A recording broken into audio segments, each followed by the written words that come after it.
Speed and comfort. It'd be nice to have them both, but one is often sacrificed for the other. There are some bikes though which mix the two perfectly, and that means that they should be on your radar, because being comfortable on your bike can actually help you to go faster. Here are 5 of our favourites, but which one would you pick? Let us know in the comments below. Is it an endurance bike or is it a gravel bike?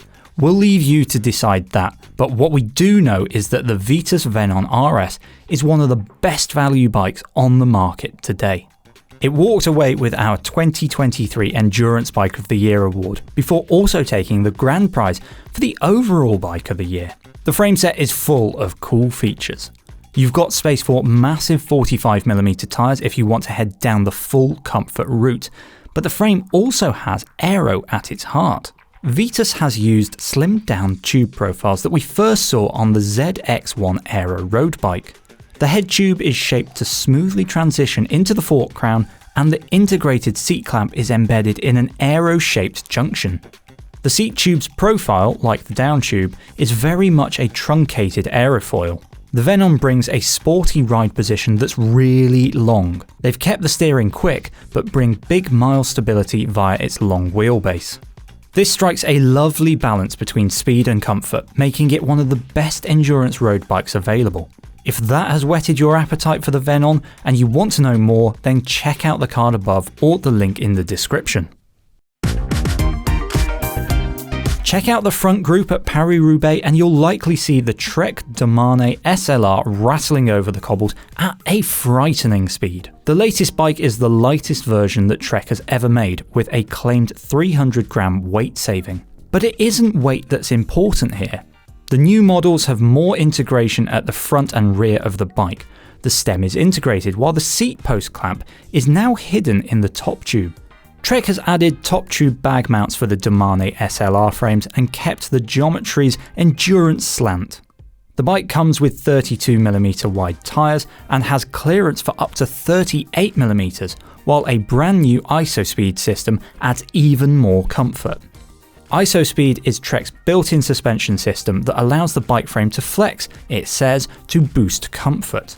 We first saw top tube ISOSpeed on the Trek Madone before it disappeared in favour of a seat tube hole on the new Trek Madone SLR called ISOFlow. The new Trek Domane still features rear ISOSpeed, now positioned at the top tube and seat post junction, but it is no longer adjustable.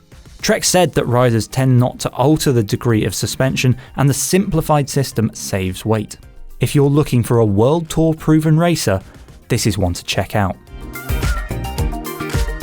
The Caledonia isn't the first time that Cervelo has dipped its toe into the endurance waters. Back in 2015, the C-Series gave an endurance ride position, but the design was more akin to bikes from the growing gravel scene. The Caledonia is much more a pure road-based endurance bike in its outlook. Its smoothly interlocking fork crown blends seamlessly into the aero-shaped head tube, which then flows into the integrated stem. The rear of the bike features low-slung seat stays that look inspired by their Aspero gravel bike, while the D-shaped post with its neatly hidden clamp comes straight from the R-Series race bike. Cervelo started formulating its own tube-shaped library way back in 2010 with the still mind-bendingly light 675g R5CA. The Caledonia tube shapes, the brand told us, all come from this library. Thousands of iterations designed in-house formed the building blocks of the design, taking into account strength, compliance, weight, and even aerodynamics. The result is a bike that accelerates with a proper punch when you stomp on the pedals. This is every inch a match for its race bike rivals.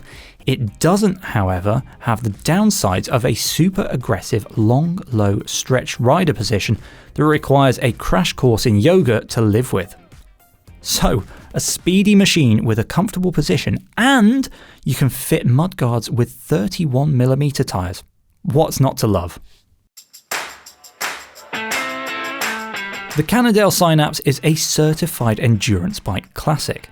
It has earned multiple awards, including our own Bike of the Year back in 2014, and in this updated guise took the Endurance Bike title in our 2022 Bike of the Year showdown. As well as proving popular with everyday riders, the Synapse has also had major successes at World Tour level over the years. It has won Ghent-Wevelgem and taken 6th place at Paris-Roubaix under a young Peter Sagan. Cannondale's Synapse formula was always to make an endurance road bike with racing DNA and a UCI certification. The 2022 Synapse, however, retired that way of thinking, switching to being a bike that's all about usability for you and I. That might suggest the Synapse has gone soft, but be safe in the knowledge that Cannondale has kept the same geometry as its race day predecessors, albeit with a slightly longer wheelbase to accommodate larger tyre clearances. Cannondale partnered with Lezyne for the integrated lights and uses an adapted version of Garmin's Varia radar. The electronics run off a down-tube mounted battery with a claimed maximum runtime of 20 hours. Cannondale says that the frame has been given subtle aero touches too, taking cues from the brand's Super 6 Evo and System 6 race bikes. While it's a nice bike in our eyes, does the extra fussy tech turn you away from this bike? Let me know in the comments below.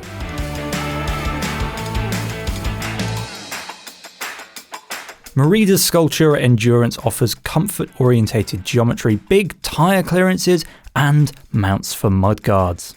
It's a bike that is designed to be ridden fast on a mix of surfaces, and given that it will take mudguards, we'd say it would serve you well in a range of weather conditions too. In keeping with current trends, the Scultura Endurance features some neat integration, with clever hidden cabling and a stealthy seat clamp. In a nice, albeit quirky touch, there's also a multi-tool mounted to the underside of the saddle. The Scultura Endurance though hits the fine balance between comfort and speed very well.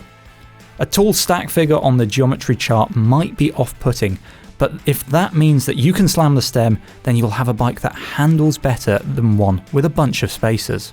This, in our eyes, looks way better, and let's remember, being fast starts with being comfortable on your bike. It was released just a few days ago, but the new Canyon Endurace just had to go in our list. It's apparently faster than ever, with Canyon working with Swisside to make the new Endurace save 7 watts over the previous bike, when measured at 45 km per hour. Canyon has increased the tyre clearance on the new Endurace from 30mm to 35mm, allowing riders to get creative with what surfaces they ride on. Now, this isn't a full gravel bike, but it does potentially open up more terrain for your ride. We've seen plenty of endurance bikes with mounts for top tube bags, but Canyon has done something a little different. Instead of providing mounts for an external bag, Canyon has integrated a small hatch in the new Endurace's top tube, which opens to reveal an internal storage compartment. The bike also gets the CP0018 cockpit that was originally designed for the Air Road race bike, so that's width and height adjustment built in for you. The Endurace CF SLX costs between €3,699 and €5,499. If you want the CFR version that our Jack Evans is currently reviewing, it'll cost you up to €9,999. We'll just have to wait to find out whether it's any good. With those bikes to choose from, which would you be picking, or have we missed your favourite bike? Let us know in the comments below. Remember to like this video if you enjoyed it, subscribe to the channel for more, and check out our Endurance Bike of the Year video.